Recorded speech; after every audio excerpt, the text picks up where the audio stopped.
j'ai ramené mes trucs parce que dimanche dernier, j'avais dit que j'allais rendre témoignage, mais je voulais rapporter mes trucs. Mais aujourd'hui, mon témoignage, je le rends parce que c'est une victoire. C'est une victoire pour moi, c'est une victoire pour mon mari, c'est une victoire pour les enfants. J'ai beaucoup parlé de la maladie. Avec mes copines, avec mes parents, avec tout le monde. Aujourd'hui, j'ai décidé de parler de la victoire que Jésus m'a donnée. Amen. Cette maladie-là, elle a débuté en 2007. Après mon mariage, je suis tombée enceinte de mon fils. Et j'avais des boutons sur le corps, j'ai mon corps qui me grattait. Et quand on est enceinte, on fait des examens de sang. Donc c'était la routine. Pour moi, les boutons et tout ça, c'était rien de grave. Et puis on a fait des examens. Et une fois, j'étais au travail, on m'a appelé pour me dire, ah madame, il faudra venir refaire encore l'examen parce que l'examen que vous avez fait, il montre qu'il y a des choses, des anomalies. Je dis, c'est pas grave. Ils me disent, non, c'est pas grave. Peut-être que vous avez mangé trop d'œufs et c'est pour ça. Donc du coup, je suis repartie, j'ai fait les examens. Et mon mari et moi, on avait fait des projets parce que je lui ai dit non, quand je serai en vacances, on va aller prendre le berceau, le lit de l'enfant, on va aller à la tour Eiffel, tout ça pour faire la photo de la grossesse et tout. Bien aimé. Nos plans n'étaient pas le plan du diable. Amen. Le diable avait prévu autre chose. Mais si Dieu a laissé faire, je pense que je sais pourquoi aujourd'hui. Parce que quand je souffrais, je demandais, mais Seigneur, où es-tu? Pourquoi tu laisses faire? Mais je pense que c'est parce qu'il voulait se glorifier au travers de cela. Et il voulait que je vienne témoigner aujourd'hui pour dire à mes bien-aimés ce qu'il a fait dans ma vie et qu'enfin qu'il puisse changer la vôtre. Et c'est ainsi qu'on m'a appelé le jour où ils ont eu mes résultats. Ils m'ont dit, madame, il faudrait que vous rentrez à l'hôpital avec votre valise. Je dis, ma valise, pourquoi vous voulez que je vienne avec ma valise si c'est pas grave? Ils me disent, non, on va chercher, c'est pour ça. Quand je rentrais à l'hôpital, j'avais que des boutons, j'avais que des démangeaisons.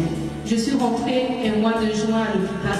J'en suis ressortie un mois de septembre. C'est-à-dire que je rentrais à l'hôpital croyant que j'allais faire 2 jours.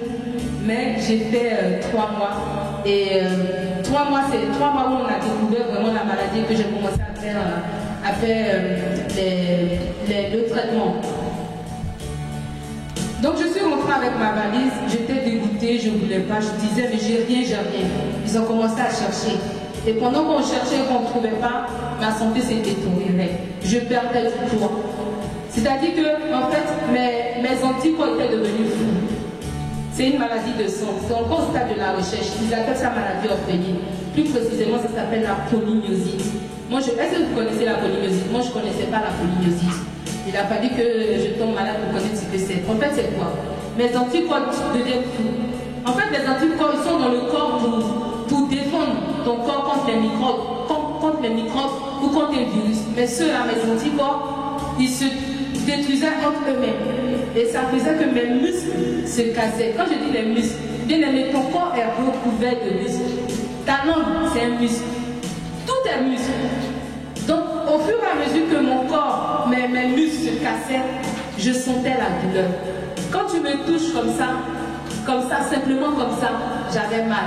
Donc, si tu me touches comme ça et que j'ai mal, imagine quand je suis touchée moi-même sur mon corps, sur le côté, j'arrivais pas. J'ai dit, mais docteur, qu'est-ce qui se passe? Qu'est-ce que j'ai? Ils ont commencé à me poser des questions sur mes grands-parents, sur mes aïeux. Il n'y a pas quelqu'un qui dit non. Chez nous, il y a eu le diabète. C'est le diabète, je connais, mais je ne connais pas ça, j'ai jamais. Et ma santé s'est détériorée. Je n'arrivais pas à dormir. J'ai commencé à faire du poids. J'ai voulu ramener les photos pour prouver. Mais mon mari, c'était des moments trop difficiles pour nous. Il ne pouvait pas tenir, donc il a tout effacé. Il a tout effacé parce qu'on veut tourner vraiment la page. C'était vraiment dur. Et ce matin, quand je venais avec tout ça, ils ne comprenaient pas pourquoi est-ce que je venais avec ça. Mais je suis venue avec tout ça parce que j'ai beaucoup parlé de la maladie. Et aujourd'hui, je veux tourner la page. Je veux tourner la page en montrant à mes frères et mes sœurs que c'est vrai, j'ai eu des moments difficiles. En 2007, c'est arrivé là.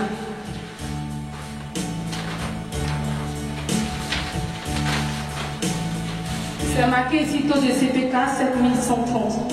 Le taux de CPK normal, il doit être entre 35 et 135. Moi, j'étais à 7160. C'est pour vous dire que l'effet était trop grand. C'était terrible. J'ai beaucoup souffert. J'arrivais pas à respirer. J'étais enceinte de mon fils, le dernier qui est là. Et il me disait, madame, votre état est trop grave, on va sortir le bébé. J'étais enceinte de 5 mois. Je lui ai dit, tant que mon fils, est-ce que mon fils il respire? Ils me disent oui. Je dis, tant qu'il respire, je le garde dans mon ventre. Je veux supporter la douleur, je veux supporter la souffrance, mais je veux garder mon fils là où il est parce que c'est là-bas qu'il est bien. Tous les jours, j'appelais mon mari parce que moi j'étais à l'hôpital et que lui il était à la maison. Quand il venait me voir après le travail, mais tous les jours je l'appelais pour dire, ils veulent sortir le bébé, ils veulent sortir le bébé. Il me dit non, tiens bon, tiens bon. Après ça, c'était ma respiration maintenant. Bien aimé, comme vous savez qu'on vit par respiration, j'arrivais plus à respirer. Quand je me couche, j'ai l'impression qu'on me ferme le nez. Toute la nuit, je suis assise. Et je dors assise. J'ai des difficultés quand je suis assise, mais c'est pire quand je suis couchée. Aujourd'hui, ma victoire, je vais la crier haut et fort. Parce que moi, quand je suis en haut là, quand je viens à 9h30 pour l'intercession, c'est-à-dire quand j'arrive, je pose mon sac, je suis debout, jusqu'à je monte là, c'est une victoire pour moi. Quand je vois parmi le peuple de Dieu, des gens qui n'ont pas souffert, qui n'ont pas eu la même souffrance, je ne dis pas, je ne juge pas, mais en fait pour moi c'est une victoire.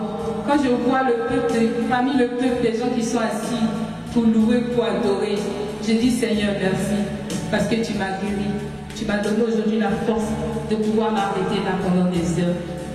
Mon mari qui est là, il ne croit pas. Il me dit, bébé, quand tu es à l'autre là-bas, ça te fait comment?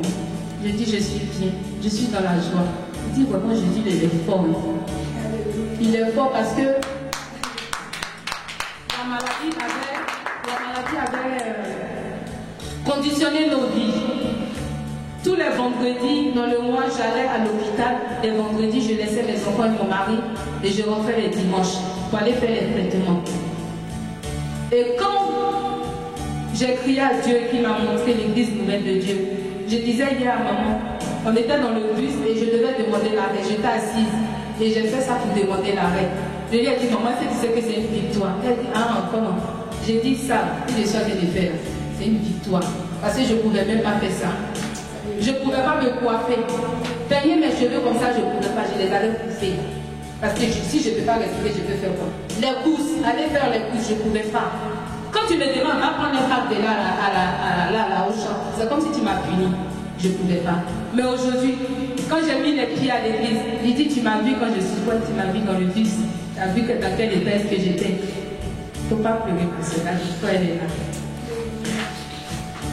Donc je suis venue dire que, bien aimé, si tu traverses des moments difficiles, ne crains pas, accroche-toi, tiens la robe de Jésus. Moi j'ai tenu sa robe. Moi aujourd'hui je ne regarde pas à quelqu'un. Je ne regarde pas ce qu'on peut dire de moi. Parce que moi je sais par où je suis passée. Et je sais ce que Jésus a fait dans ma vie. Donc là, si je chante mes casseroles, moi je m'en fous. Parce que c'est pour la gloire de mon Dieu. C'est agréable aux oreilles de mon Dieu. C'est important pour moi. Parce que je le loue, je l'adore en vérité. Et pour moi, c'est ça. Moi, ici, quand je suis venue voir maman, je lui ai dit, maman, moi, je donne ma vie à Jésus. Et quand on a commencé à mettre des programmes en marche, moi, je suis presque tous les jours à l'église ici. Et ça, moi, je suis dans la joie. Je suis venue te dire, bien-aimé, accroche-toi au Seigneur. Donne ta vie réellement à Jésus. C'est quoi ton problème? Tu as des soucis d'argent? Tu as des soucis de santé? T'inquiète pas. Accroche-toi seulement à Jésus. Donne-lui ta vie. Il fera le reste. Là où tu ne veux pas qu'il rentre, permets-lui de rentrer.